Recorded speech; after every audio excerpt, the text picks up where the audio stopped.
anh chỉ năng anh chỉ năng hiện coi đi ông quy hiện họ coi thử lông tao hơi bắt đầu là ai có hai cái này đi phải qua rồi bắt đầu ai hiu bay tam triệu rồi vật xe con bay tam triệu lương tốt thời gian và phải nào rồi bắt đầu ngân hàng cái tâm đặt lại nó về chơi đặt tầm ngân hàng từ cái đi năm tâm hơi cái cành rút tách hiu rồi tách hiu tách chết cành nó rút chết ông xe hơi là ma quỷ đúng không? Xe hơi là làm hết, nhà tăng chìm làm hết, vũ trụ rôn đam chìm làm hết, mang phan chìm làm hết, nào có cách chìm làm hết, nhà nào sát các hoa nghi chìm làm hết, thì phải tốt ở trên nước Mỹ này, anh ấy thì lô cái này gọi bởi ra đi được có mai kim nói bơi giờ hoạt đôi này mày sâu ngân hàng không muốn ra vô đấy là em ở bài là hay là Việt Nam mình có nói ở thành tạng này giữa hai đây càng trầm hết giữa hai đây phía nói rằng hãy tiếp tục vào tinh thức kẻ thù nghịch anh em là ma quỷ như sư tử giống đi rinh mò chung quanh anh em tìm kiếm người nào nó có thể nuốt được cầu ta hay nhá anh hay đi nấp tầm đầu cho giờ anh nào thì luôn đây được bớt là hay làm mà hôn chơi để dưới đâu này một nhỏ hay đây tình thức có nghĩa là không buồn ngủ không bị ảnh hưởng của rượu chè hay bất cứ điều gì mình phải là nào răng này nằm bù chuối cả hàng là nghe cả mà tại sao mà phải là cả hàng là gà nào bà gà này không chứng là bà nghe lâm và quan sát đôi môi chị đọc mà quan sát đôi môi chị đọc mà mong đường là ghê tất sâu vào bàn và quan sát và ui nơ môi nhớ ý mà về tôi là hãy tinh thức có nghĩa là hè cùng trong lòng dân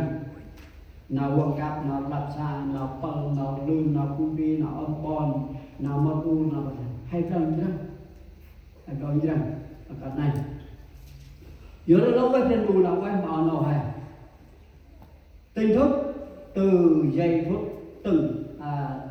tinh thức từng giây phút trong cuộc sống để san suốt mà phản ứng một cách kịp thời. Sư cô hành rằng nào hành dân nào hề nguồn nghe từng giờ từng phút giờ là boi mong boi mặt đất tầm chu vuông nào để hề cái mà tiếp lo nào im hết nào im vô quay cái mà dần là kịp thời những gì mà đom hay trong cực là trong cực mà cái gì mà hay đom trong cực hay nên tranh nhé hay tiền nào quan cấp đọc sao anh vừa hơi chưa anh ngọt đông ở mòn coi hai mai mai vui một đấy coi phải luật phải hà phải đánh giá mặt thì đồ mặt nữa phải yêu con ru cùng bài giảng nào lấy những can ta làm hết can ta nhớ năm mù khẩn đây phút à hoặc là hè răng can ta cái tiếp đó cái mà hè nề muốn đưa hè thì mà tiền đốt hè tiền đốt muốn đưa hè long tầm rừng là ba hè tầm rừng nhưng nếu mà nào đi trình hình cho mà bưng kiện nào nhá hay nguy hiểm cứ non hay là này mà bạn tốt tâm khá rồi cho khu xung và tăng nó bảo từ non hem preng trung đi đồng phải đi một bộ yên rồi một bộ phải cho mà ao yên rồi mà ao phải rau làm thế mà ra nó yên rồi được làm phải ăn sam tâm cũng đi mà yên rồi tâm cũng đi để cái chết nữa không luôn chết luôn cái là không yên sẽ chung lỡ hè là hè bớt lòng răng ở mỗi quốc gia nào và bao nhiêu đó hay riêng vùng đó hay nói như rằng giờ hay được phải đứng vững trong thực tế ở đây hai do cảnh giác là để nói đến sự cảnh giác của một người lính. Bốn phần của người lính cảnh giác là hết sức chú ý quan sát sự xuất hiện và tấn công của kẻ thù. Còn ca Chúa là một linh chiến trong cuộc chiến thuộc linh. Hay chiến vùng cho mà bạn mù ân hay là mù chiến Chúa hay cả hàn mà bạn Christ hay chiến cả hàn mà bạn Christ hay dân hay mô vụ ân hay kịp hào hay cả dần đi đó hay dân an tâm mà bạn luôn luôn anh hay dân lão quay là nụ lão quay mà lưu một Israel để hãy đi Phaolô khuyên Timothée hãy công ta chịu khổ như một linh dối của Đức Chúa Giêsu Christ. 2 Timothée đoạn 2 câu 3. Mà mình bảo là Timothée có ít mày nên hành đức cho nào trước chiến năm vụ cả hàn kích minh và đi hãy chịu khổ với tôi thì tôi phải lâu em đã nu lâu quét mà đời một thì là hè thế nên là hè sẽ quên trong cuộc sống hè mà hè chịu khổ không là vậy rồi ta ông vì có tàn rừng nó mới là mà mình biết một là mấy anh tôi bảo ông bây giờ lép một này là quen hạt rồi bơ hè nhưng mà là nào dốt nào gơi thời tiết ở nước Mỹ ở nước Việt Nam như thế nào tầm ba này rồi 12 tiếng ở 12 tiếng 12 tiếng là ngon 12 tiếng là tầm ba này nào quýt nào còn nào lương đi khi hộ tầm ba này thì hôm nhớ đó nó quay đủ là quay mà lương một nhìn ra hè tràn bài tràn hương bút còn là quay Ipol đây đa tìm hay mắc là hãy cùng ta chịu khổ như một linh dối của Đức Giêsu. Nên nó hay chịu phụng cho anh hãy từ nào trước trên trường nào đi tiền xa sẽ dùng cùng cho một cái vườn hai trường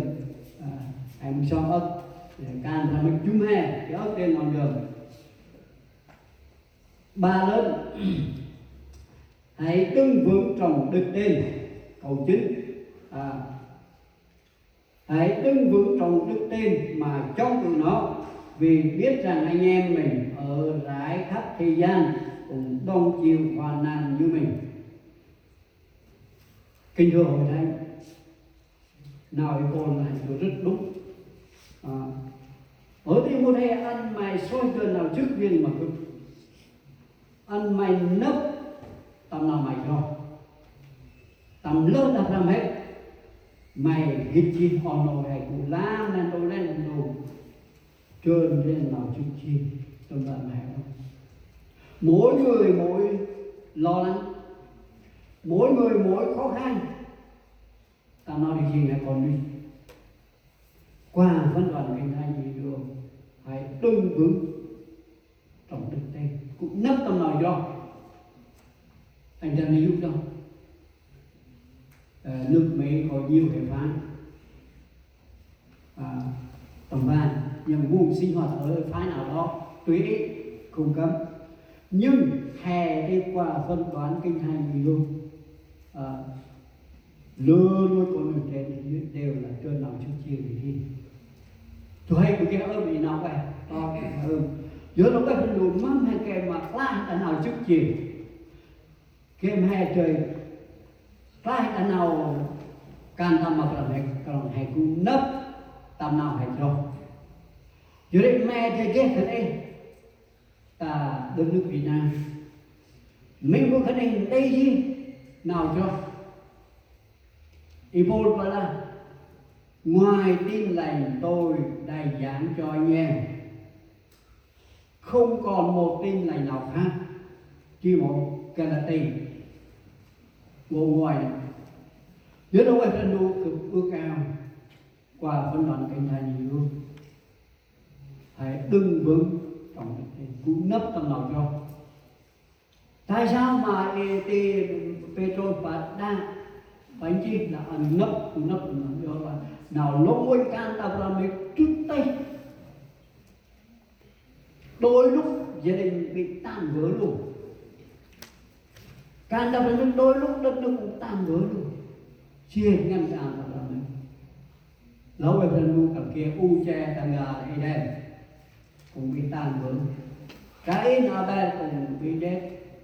nhiều thời đại can Abraham. Thế lúc ấy là du bước con và quay còn tôi còn phần này hai nhóm đừng vướng trong đức tin để chống trả và chiến thắng sợ ra, hay khu nấp tầm đầu cho kem hay chơi tầm lớp là tầm hết